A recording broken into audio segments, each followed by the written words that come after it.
Welcome to Economic History 740. I'm Dr. Christy Swanepoel and I will be your facilitator for this semester. There are only 5 students enrolled in the course for this semester and all 5 have been in my courses before. I hope we will enjoy this journey together. Today and this week is only an introductory week as the semester officially starts next week on 27 July. I will first just briefly discuss the course, history versus economic history and economics, and what economic history entails. What you should be aware of first is that this is the first time the course is offered at UWC, and we are only the second university in South Africa to offer such a course in an economics department. We are unfortunately also in unique times with the current COVID pandemic that forced social distancing and remote learning. As such, I hope you will have patience and still enjoy the course. It will be a learning curve for all of us. Please feel free to use the created WhatsApp group for discussion and support or to ask any questions that you might have. Before we get to the differences between economic history, economics, and history, I think it is important to give you an extent of how the field of economics and economic history split. Before the 1970s, most economists used history for context of the theory they developed. For example, John Maynard Keynes refers to historical situations more than 10 times in his seminal work. The same is true for most other theorists of the time. There were also more departments of economic history and courses in most universities. The major split between economics and history came in the 1970s and 80s, when economics became more quantitative and theoretical based on models, mainly due to the increased computational power that comes forth at this stage. History, on the other hand, becomes more social and political rather than economic. And the two fields diverted from each other. During this time, both economic history courses and departments mostly disappear from university. The London School of Economics is one exception. The return came from the early 2000s, when the realization started that neoclassical economics cannot explain why catch-up in low-income and poor countries are not happening. And this was accelerated in the late 2000s and the Great Recession, when economists turned to policy decision-makings on what not to do to exacerbate the situation. The consensus among economists is that these policy lessons greatly reduced the period of the Great Recession. Now, in the current pandemic, we also see a return to research on the 1918 Spanish flu and how economies responded then and should respond now. Let's turn to history versus economic history now. For these comparisons, I used the first part of Bloom and Colvin's An Economist's Guide to Economic History, but the ideas are echoed in this week's readings, which I will discuss at the end. Both economics and history are sciences that need theories and results to be subjected to validity, reliability, and controllability criteria. This means a theory in both sciences must be able to be tested and checked by other researchers. They are also both social sciences, which sometimes complicates these criteria.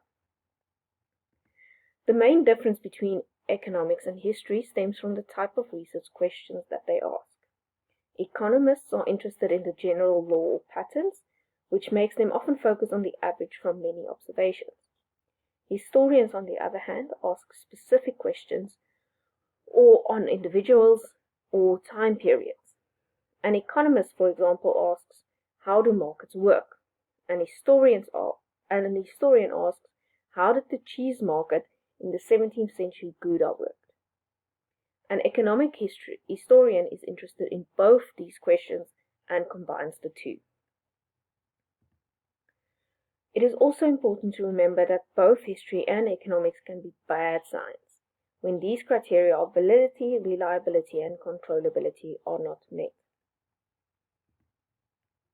Economic history, however, is the study of our economic past. How did economics work in the past? What changes happened and why and when these changes occurred?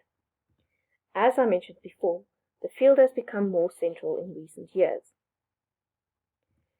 A main contribution of economic history to economics is that it gives context to economics. It provides economic assumptions with reliability and accuracy. And if an economist does not understand the context in which he observes his data, then the assumption that is made is likely to fail a test. Economic history is closely related to development economics in the types of questions that are asked. A unique difference again is often the time periods under the study in economic history, and to my next point, economic history studies both microeconomic and macroeconomic questions, and often over a very long time. In order to understand the development of an economy, you must understand the long run and how the economy came to the point where it currently is. Economic history often offers the opportunity to test many applied theories and concepts. An example of this will be discussed later in the course an example of this that will be discussed later in the course is Acemoglu-Johnson-Robinson's view on colonization and Melissa Dell's work on Peru's mining method. To end this discussion, some advice from Vincent Geloso on how to approach economic history.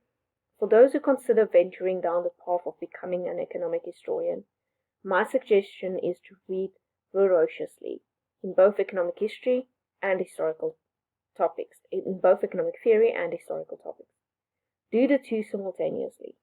The economic theory will allow you to see economic puzzles in historical events. Eventually, you will find a topic that fascinates you. This is why this is a reading-intensive course. More on this later. The first thing to note about the course is that it's a reading-intensive course. This means that there are 5 articles weekly to read. Why 5? Each student will have a unique article to submit an assessment on. Reading all 5 will give you a broad idea of the topic discussed that week. The 5 articles that needs to be read can be seen in the module outline. Let me show you this. If we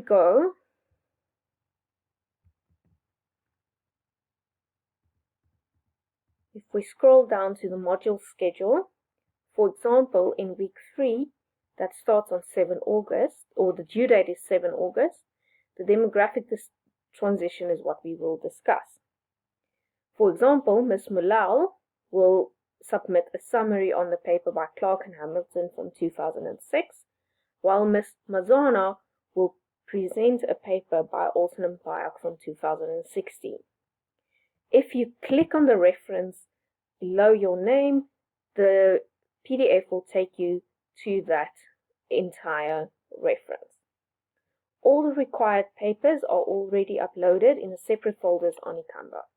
I will return to the requirements for summaries and presentations later.